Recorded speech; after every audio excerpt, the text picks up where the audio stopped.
Okay, I'm going to show the self-defense technique, leap of death. This is generally done very similar across schools, but you get some variation in the stance for the back knuckle and as well as how to appropriately take the person to the ground. I want to show you different approaches.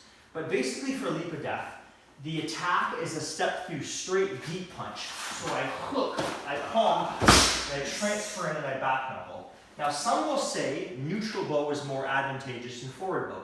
So I latch on, I grab, I hit his elbow, and back knuckle through.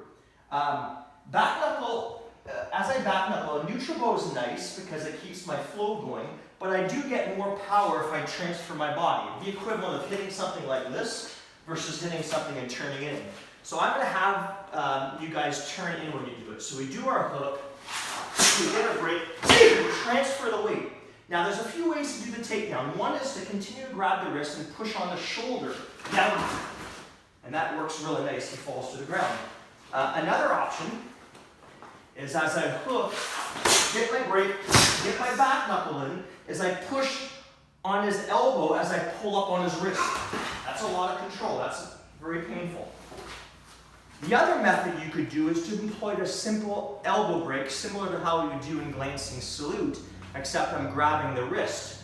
So I do my hook, I slam and watch. Right there, right there. And that causes him to fall to the ground. Okay? All three approaches are good, but keep in mind, size matters. So if you're a much smaller person, you might have a more difficult time taking the person to the ground with just the push-pull. So if you were a female being attacked by a larger male, or a smaller male being attacked by a larger male, you might want to do this and get that break in as you take them to the ground. Okay? Now I'm going to show the ending. This is really nasty. So leap of death, I hook, hit, I back knuckle, do any one of the three, they fall. I jump up and my heels catch the kidneys. As I smash, as his head comes back up, I hook his chin and my knees go together. And then try to go to the left or the right. I have it nice and tight. Little hidden claw here as my hand goes up. Now I rip his neck, I break his nose. As his head goes down, I hook his eyeball, and as I pull, I knee and palm, and I leap up and I do my kick.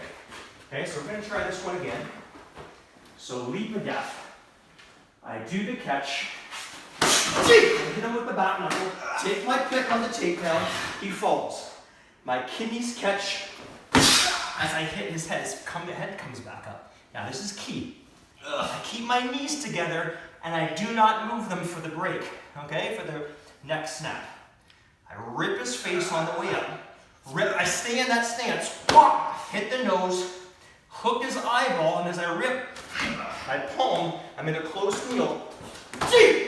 Get my kick in, and I'm out of there. I do it one time, average speed, about 50%, so you get the idea.